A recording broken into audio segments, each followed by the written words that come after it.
Viewers అందరికీ కూడా నమస్కారం. శ్రీకాకుళం జిల్లా పలాస నియోజకవర్గం కోసం పరిశీలిద్దాం. పలాస నియోజకవర్గంలో డాక్టర్ సీదిరి అప్పలరాజు పశుసంవర్ధక శాఖ మినిస్టర్గా ఉన్నారు. ఆయన అక్కడ కంటెస్ట్ చేయడంతో ఆ నియోజకవర్గానికి కూడా ఒక ప్రాముఖ్యత ఏర్పడింది.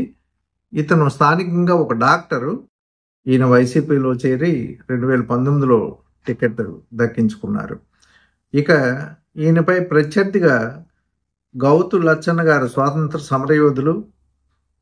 వారు అబ్బాయి గౌతు శివాజీ గారు మాజీ ఎమ్మెల్యే, వారి కుమార్తె గౌతు శిరీష గారు కంటెస్ట్ చేస్తున్నారు. ఇక మూడో అభ్యర్థి మజ్జి తులసీదాస్ గారు. ఈయన కూడా రాజ్యసభ సభ్యుడు, పిసిసి అధ్యక్షుడిగా చేశారు. కళింగ సామాజిక వర్గానికి చెందినవారు. ఇతని తాలూకా అబ్బాయి మజ్జి త్రినాథ్ బాబు గారు కాంగ్రెస్ తరఫున పోటీ చేస్తున్నారు. ఈ నియోజకవర్గంలో పలాస, కాశీబుగ్గ జంట పట్టణాలు ఉన్నాయి. అలాగే మండలాలు కూడా పలాస, వజ్రపు కొత్తూరు, మందస, ఈ 3 మండలాలు కూడా ఉన్నాయి. Like, share and subscribe to Ragora channel. Click the bell icon for more videos. ప్రధానంగా ఇక్కడ పోటీ వైసీపీ, టీడీపీ అంటే కూటమి అభ్యర్థుల మధ్యన పోటీ ఉందని చెప్పుకోవచ్చు. కాంగ్రెస్ పోటీ నామమాత్రంగా చెప్పుకోవచ్చు.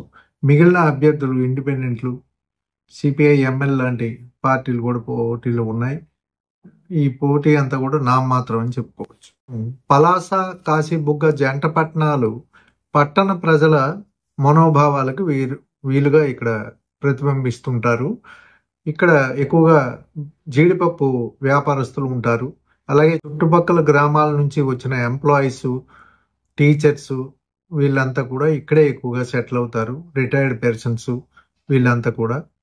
అందుకు పట్టణ ప్రాంత ప్రభావం ఇక్కడ ఉంది అని చెప్పుకోవచ్చు. అలాగే తీర ప్రాంతాలు ఇక్కడ ఎక్కువగా ఉన్నాయి. తీర ప్రాంత గ్రామాలు, ఈ గ్రామాలన్నీ కూడాను ఎక్కువగా జనసేన పార్టీకి అనుకూలంగా ఉన్నాయని చెప్పుకోవచ్చు. అలాగే కేవిట్లు ఉన్నారు. 2019లో ఇక్కడ వాటర్ టర్న్అవుట్ 70% ఇక్కడ ఉంది. 70% టర్న్అవుట్ ఉంది ఇక్కడ. అదే ప్రస్తుతం 2024 ఎన్నికల్లో 80%గా ఉంది.